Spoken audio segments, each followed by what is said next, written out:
Next है वो है सेरुलोप्लाज्मिन। ये बहुत ज़्यादा इंपॉर्टेंट है, एक एक्सीलेंट किस्म का प्रोटीन है, बहुत ज़्यादा इंपॉर्टेंट है। क्यों? क्योंकि ये हमारे पास कॉपर को स्टोर करके रखता है, कॉपर को फ्रीली ब्लड के अंदर घूमने नहीं देता, स्टोर करके रखता है। एक इसका ये बहुत ज़्यादा इंपॉर्टेंट काम है। दूसरा इसका जो इंपॉर्टेंट काम है वो ये है कि ये हमारे पास हिस्टामिनेज एक्टिविटी रखता है, यानी कि हिस्टामिन जहाँ भी इन्फ्लेमेशन हो रही होगी उसकी अगेंस्ट ये हिस्टामिनेज एक्टिविटी रखता है, ठीक है।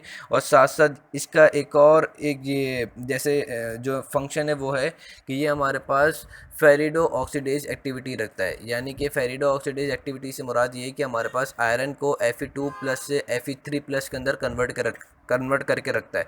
ये बहुत ज़्यादा इंपॉर्टेंट है। क्यों? क्योंकि हमें पता है कि आयरन को अगर हमें फूड से एब्जॉर्ब कराना है तो हमें सबसे पहले HCl की नीड होती है। HCl क्या करता है कि वो फूड में से आयरन को सेपरेट कर देता है। उसके बाद हमें अब फूड में से वो जो सेल हैं, जो GIT के सेल हैं, उनके अंदर एब्जॉर्ब कराना है। So we need vitamin C. Vitamin C क्या कराएगा कि वो Fe2+ को कन्वर्ट करके देगा, Fe3+ को कन्वर्ट करके देगा Fe2+ के अंदर। फूड के अंदर जो आयरन है वो है Fe3+ के अंदर, उसको विटामिन सी कन्वर्ट करेगा Fe2+ के अंदर, और Fe2+ जो है वो हमारे पास सेल के अंदर, सेल ऑफ GIT के अंदर एब्जॉर्ब हो जाएंगे। वहाँ पे क्या होगा कि अब वहाँ पे आने के बाद जो हमारे पास सेल के अंदर जो है ना ये आयरन को स्टोर या आयरन को कैरी करता है वो होता है हमारे पास एपोफेरेटिन। एपोफेरेटिन उस वक्त आयरन के साथ कंबाइन होगा जब आयरन Fe3+ फॉर्म में हो। तो अब जब सेल के अंदर आयरन आया है फूड से, वो है Fe2+ के अंदर, तो एपोफेरेटिन इस Fe2+ के साथ कंबाइन नहीं होगा। सो हमें क्या करना है कि Fe2+ को कन्वर्ट करना है Fe3+ के अंदर, और उसको कन्वर्ट करेगा हमारे पास सेरुलोप्लाज्मिन, जो कि हमारे पास क्या एक्टिविटी रखता है, फेरो ऑक्सीडेज। फिर जैसे आयरन Fe3+ के अंदर कन्वर्ट हो जाएगा तो ये एपोफेरेटिन के साथ कंबाइन हो जाएगा और फेरेटिन बना लेगा। और फिर फेरेटिन जो है हमारे पास वो रिड्यूस हो जाएगा, फेरेटिन जो होता है वो रिड्यूस हो जाएगा, उसके अंदर जो आयरन है वो रिड्यूस हो जाएगा Fe2+ के अंदर। और फिर ये कॉम्प्लेक्स जो है ये हमारे पास ब्लड के अंदर रिलीज होगा। उस ब्लड के अंदर भी सेरुलोप्लाज्मिन होगा, वो पहले क्या करेगा कि Fe2+ को कन्वर्ट कर देगा Fe3+ के अंदर, और ये Fe3+ जो है फिर हमारे पास एपो ट्रांसफेरिन के साथ कंबाइन होगा, और ये इस कंबाइनेशन को कहेंगे फेरेटिन, ठीक है। अब ये जो एपो फेरेटिन और प्लस Fe2+, ये दोनों मिले, Fe3+, ये दोनों मिले तो हमारे पास क्या बन जाएगा, फेरेटिन। और फिर फेरेटिन जो है आयरन को जहाँ नीड होगी वहाँ लेके जाएगा। सो अब इसको ये सेरुलोप्लाज्मिन का ये बहुत इंपॉर्टेंट फंक्शन था जो मैंने बताया। और इसकी कंसनट्रेशन कब इंक्रीज़ होगी, कब डिक्रीज़ होगी? तो इसकी कंसनट्रेशन हमारे पास है ना प्रेगनेंसी और इन्फ्लेमेटरी प्रोसेस के अंदर इंक्रीज़ होगी, क्योंकि जैसे जैसे इन्फ्लेमेशन होगी वहाँ वहाँ हिस्टामाइन रिलीज़ होता रहेगा, और ये वहाँ वहाँ वहाँ इसकी कंसनट्रेशन क्यों इंक्रीज़ होगी? क्योंकि ये हमारे पास है ना हिस्टामिनेज एक्टिविटी शो कराएगा, वहाँ पे इन्फ्लेमेशन को डिक्रीज़ थोड़ी करवाता रहेगा। साथ साथ में इसकी जो कंसनट्रेशन है वो हमारे पास वो उसके अंदर प्रेगनेंसी के अंदर क्यों इंक्रीज़ होती है? क्योंकि प्रेगनेंसी के अंदर हमें मदर के ब्लड को ज़्यादा से ज़्यादा है ना हीमोग्लोबिन ट्रांसफ़र कराना होता है टू फीटल। तो उसमें फीटल के अंदर हमारे पास उसको फीटल को आयरन की भी नीड होती है, तो आयरन की ट्रांसपोर्ट करवाने में ये हमारे पास सेरुलोप्लाज्मिन और है ना ट्रांसफेरिन का दोनों का बहुत ज़्यादा इंपॉर्टेंट रोल है। तो जहाँ जहाँ ट्रांसफेरिन की कंसनट्रेशन इंक्रीज़ होगी वहाँ हमारे पास सेरुलोप्लाज्मिन की भी कंसनट्रेशन इंक्रीज़ होगी। एक और चीज़ जो थी सेरुलोप्लाज्मिन की वो ये थी कि सेरुलोप्लाज्मिन का कंटेंट हाई होता है फीमेल के अंदर। क्यों हाई होता है? क्योंकि इसका आई गेस मैंने जो अभी नेट पे सर्च किया था वो ये था कि ये हमारे पास है ना एस्ट्रोजन की सिंथेसिस करवाने में हेल्पफुल होता है। तो इसी वजह से ये हमारे पास है ना ये फीमेल के अंदर ज़्यादा भी होता है, और इसकी कंसनट्रेशन इंक्रीज़ भी हो जाती है जब है ना ये वो कॉन्ट्रासेप्टिव पिल्स जो होते हैं वो जिसके अंदर एस्ट्रोजन होता है वो भी जब फीमेल्स लेती हैं तो उसमें भी इनकी कंसनट्रेशन सेरुलोप्लाज्मिन की इंक्रीज़ हो जाती है। और डिक्रीज़ कब होती है? जिसमें ये हमारे पास विल्सन्स और मैनकीज डिजीज़ हैं, इन दोनों के अंदर इसकी कंसनट्रेशन डिक्रीज़ हो जाती है। नेक्स्ट है वो है हेप्टोग्लोबिन, ठीक है। अब हेप्टोग्लोबिन का काम क्या है? ये हमारे पास फ्री हेमोग्लोबिन को कैरी करके रखता है। तो इसका ये बहुत ज़्यादा इंपॉर्टेंट है कि ये हमारे पास फ्री हेमोग्लोबिन को है ना एक्सक्रीड होने नहीं देता, बल्कि उसको यूटिलाइज करवाने की कोशिश करता है। कैसे? कि ये हेमोग्लोबिन को कैरी कर लेता है अपने साथ, और फिर वो लिवर के अंदर लेके जाता है, और फिर इसकी catabolism, heme catabolism, haemoglobin catabolism शुरू करवा देता है, ठीक है। अब इसमें जो इंपॉर्टेंट चीज़ देखने की वो ये है कि इसकी कंसनट्रेशन कब इंक्रीज़ होती है और कब डिक्रीज़ होती है। इसकी कंसनट्रेशन हमारे पास जो है वो नॉर्मली इसकी और हेमोपेक्सिन की दोनों की सेम, जहाँ हेमोपेक्सिन इंक्रीज़ तो वहाँ हेप्टोग्लोबिन भी इंक्रीज़। अब इनकी कंसनट्रेशन इंक्रीज़ कब होती है? जब हमारे पास है ना वो जब हमारे पास आयरन की बहुत ज़्यादा नीड होती है, उस वक्त इसकी कंसनट्रेशन इंक्रीज़ हो जाती है।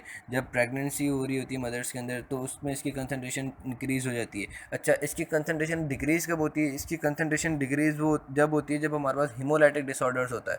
अब हीमोलाइटिक डिसऑर्डर्स के अंदर हमारे पास बहुत ज़्यादा है ना हीम और हीमोग्लोबिन अवेलेबल होते हैं, क्योंकि हमारे पास बहुत ज़्यादा आरबीसीज टूट रहे होते हैं। तो जिसकी वजह से क्या होता है कि ये हमारे पास इनकी कंसंट्रेशन उनके मुकाबले में कम हो जाती है। जितने हमारे पास है ना हीम और हीमोग्लोबिन होते हैं ब्लड के अंदर, तो उनके मुकाबले में इनकी कंसंट्रेशन कम हो जाती है और फिर इनकी अवेलेबिलिटी जो है वो भी कम हो जाती है, क्योंकि वो तो सबको कंबाइन करके लेके जा रहे होते हैं लिवर की तरफ। तो इनकी अवेलेबिलिटी जो होती है सीरम के अंदर वो कम हो जाती है। ठीक है, और इसका ये बस ये हीमोपेक्सिन और हीम का दोनों का ये बहुत ज़्यादा इंपॉर्टेंट रोल था। हीमोपेक्सिन का रोल हीम को कैरी करना है और हेप्टोग्लोबिन का रोल जो है वो हमारे पास इसको कैरी करना है, हीमोग्लोबिन को। ठीक है, और हेप्टोग्लोबिन का एक और इम्पॉर्टेंट रोल क्या है कि ये हमारे पास एक एक्यूट फेस प्रोटीन है, तो इसकी भी कंसंट्रेशन जो है वो हमारे पास इन्फ्लेमेशन के अंदर इंक्रीज़ हो जाएगी जहाँ भी। और दूसरा ये है कि हमारे पास ये हेप्टोग्लोबिन की कंसंट्रेशन जो है वो बहुत ज़्यादा इंपॉर्टेंट होती है कि हम देखें कि अगर हमारे पास कोई हीमोलाइसिस हो रही हो, जाहिर सी बात है अगर हीमोलाइसिस हो रही होगी तो इसकी कंसंट्रेशन डिक्रीज़ हो जाएगी। तो स्पेसिफिकली हेप्टोग्लोबिन को हम देखते हैं कि अगर हमने कोई ब्लड ट्रांसफ्यूजन वगैरह किया है तो उसमें अगर कोई मिसमैच हो गया है, अगर उसमें एग्लूटिनेशन रिएक्शन हो रही है, तो हम देखेंगे कि अगर हेप्टोग्लोबिन कम हो रहा है तो इसका मतलब ये है कि है ना ये मिसमैच ट्रांसफ्यूजन है। तो हेप्टोग्लोबिन इसमें बहुत ज़्यादा इंपॉर्टेंट होता है। नेक्स्ट है ट्रांसफेरन। वैसे तो मैं ट्रांसफेरन का भी जिक्र काफ़ी दफ़ा कर चुका हूँ, लेकिन जो उसके दो न्यू चीज़ें हैं वो जिक्र करने, वो तो मैंने अब जिक्र नहीं करूँगा कि इसका क्या आयरन के अंदर रोल है आयरन को कैरी करने का। लेकिन जो दो न्यू चीज़ें वो डिस्कस करनी थी वो ये थी कि अगर हमारे पास अनसेचुरेटेड ट्रांसफेरन होता है, यानी कि इसके अंदर अगर आयरन नहीं लगा हो, तो ये हमारे पास एक बैक्टीरियोस्टेटिक एक्टिविटी शो करता है, यानी कि बैक्टीरिया को है ना रिप्रोड्यूस होने नहीं देता। तो इसका ये इंपॉर्टेंट एक रोल है हमारे पास डिफेंस के अंदर। दूसरा ये कि ये हमारे पास हाँ, इसकी जो कंसंट्रेशन है वो हमारे पास जब हीमोलाइसिस हो रही होगी तो उसके अंदर इसकी कंसंट्रेशन इंक्रीज़ हो जाएगी। क्यों? क्योंकि ये हमारे पास ट्रांसपोर्टर प्रोटीन है। ठीक है, तो जितनी ज़्यादा हमारे पास हीमोलाइसिस होगी उतनी ज़्यादा ये हमारे पास अवेलेबल हो जाएगा, लेकिन एक वक्त तक अवेलेबल होगा। बाद में ये भी फिर डिक्रीज़ हो जाएगा, क्योंकि इसमें इसकी कंसंट्रेशन डिक्रीज़ हो जाएगी, लेकिन हमारे पास हीमोलाइज आरबीसीज बहुत ज़्यादा होंगे। ठीक है, तो ये ट्रांसफेरन हमारे पास ट्रांसफेरन और फेरेटिन दो चीज़ें, दोनों का रोल जो है वो एंटागोनिस्ट है। अगर हमारे पास आयरन बहुत ज़्यादा होगा बॉडी में तो हमारे पास फेरेटिन का लेवल बहुत ज़्यादा होगा, क्योंकि फेरेटिन हमारे पास आयरन की स्टोर्ड फॉर्म है। ठीक है, अगर हमारे पास ब्लड के अंदर है ना या टिश्यूज़ वगैरह के अंदर हमारे पास या ब्लड के अंदर बेसिकली और हमारे बॉडी के अंदर हम कह सकते हैं कि अगर बॉडी के अंदर आयरन का लेवल कम होना शुरू हो जाएगा तो हमारे पास स्टोर्ड फॉर्म जो है अब वो डिक्रीज़ होना शुरू हो जाएगी और ट्रांसपोर्टिंग फॉर्म जो है वो इंक्रीज़ होना शुरू हो जाएगी। यानी कि फेरेटिन की फॉर्म जो है वो डिक्रीज़ होना शुरू हो जाएगी और ट्रांसफेरन की फॉर्म इंक्रीज़ होना शुरू हो जाएगी। ये चीज़ याद रख लेना कि दोनों एंटागोनिस्ट हैं। जैसे हम कहते हैं ना कि ग्लाइकोजन और ग्लूकोज, तो ऐसे ही यही चक्कर है कि अगर हमारे पास बॉडी को बहुत ज़्यादा आयरन की नीड होगी तो हमारे पास ट्रांसफेरन इंक्रीज़ हो जाएगा, लेकिन अगर बॉडी के अंदर बहुत है ना बहुत ज़्यादा आयरन है, अब वो स्टोर्ड फॉर्म में उसको लेके आना है, तो हमारे पास फेरेटिन बहुत ज़्यादा इंक्रीज़ हो जाएगा। जो हमारा टॉपिक है वो है ना C reactive proteins and complement system. So बहुत ज़्यादा इंपॉर्टेंट है सी रिएक्टिव प्रोटीन और कॉम्प्लीमेंट सिस्टम को समझना। बेसिकली सी रिएक्टिव प्रोटीन्स हमारे पास एक्यूट फेस प्रोटीन्स में आ जाते हैं, क्योंकि ये एक्यूट फेस प्रोटीन वो प्रोटीन्स होते हैं जो कि हमारे पास इन्फ्लेमेशन के अंदर इंक्रीज़ हो जाते हैं। अब इन एक्यूट फेस प्रोटीन्स के अंदर कौन कौन से आते हैं? इनके अंदर आ जाते हैं C reactive protein, haptoglobin, alpha antitrypsin, alpha acid glycoprotein जिसको हम ऑर्सोम्यूकॉइड भी कहते हैं, एंड फिब्रिनोजन। उसमें से हम जो हैं हेप्टोग्लोबिन का रोल पढ़ चुके हैं, उसके बाद एंटीट्रिप्सिन का भी पढ़ चुके हैं। अब बारी आती है सी रिएक्टिव प्रोटीन की। तो बेसिकली सी रिएक्टिव प्रोटीन्स क्या करते हैं? ये हमारे इम्यून सिस्टम को इन्हांस कराते हैं। अब ये हमारे पास इम्यून सिस्टम को किस तरीके से इन्हांस कराते हैं? तो ये हमारे पास जो है हमारा क्लासिकल इम्यून सिस्टम जो होता है उसको प्रोमोट कराते हैं। कैसे? कि ये हमारे पास बैक्टीरिया की सरफेस के ऊपर जाके अटैच हो जाते हैं। ठीक है, अटैच होने के बाद ये क्या करते हैं कि ये हमारे पास complement protein number 1 C1 protein को अपनी तरफ अटैच करवाते हैं। याद रखना C1 जो होता है वो वाहिद कॉम्प्लीमेंट प्रोटीन होता है जो सबसे पहले बैक्टीरिया की सरफेस पे जाके अटैच होता है, ठीक है। तो हमारे पास ये क्या करते हैं, ये C1 प्रोटीन्स को अपनी तरफ बुलवाते हैं ताकि वो आके अटैच हो जाएं, ठीक है।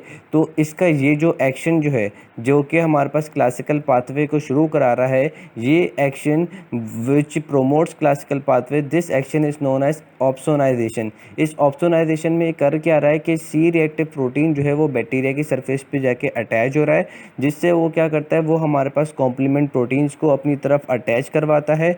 तो जब बैक्टीरिया की सरफेस के ऊपर कॉम्प्लीमेंट प्रोटीन अटैच हुआ होता है तो हमारे पास बी लिम्फोसाइट या मैक्रोफेज, उनके लिए इसको कैप्चर करना बहुत आसान हो जाता है और इस प्रोसेस को हम कहते हैं ऑप्सोनाइजेशन। इसका एक इम्पॉर्टेंट फंक्शन है, वो ये है कि ये हमारे पास हीम को कैरी करता है, ठीक है। ये एक इसका नया फंक्शन है जो कि डिस्कवर हुआ है। So this was the C reactive protein. Now we will discuss complement protein. So complement proteins का बेसिकली तो जिक्र हो गया था, लेकिन C1Q जो है इसकी कंसनट्रेशन कब इंक्रीज़ और कब डिक्रीज़ होती है ये बहुत ज़्यादा इंपॉर्टेंट है।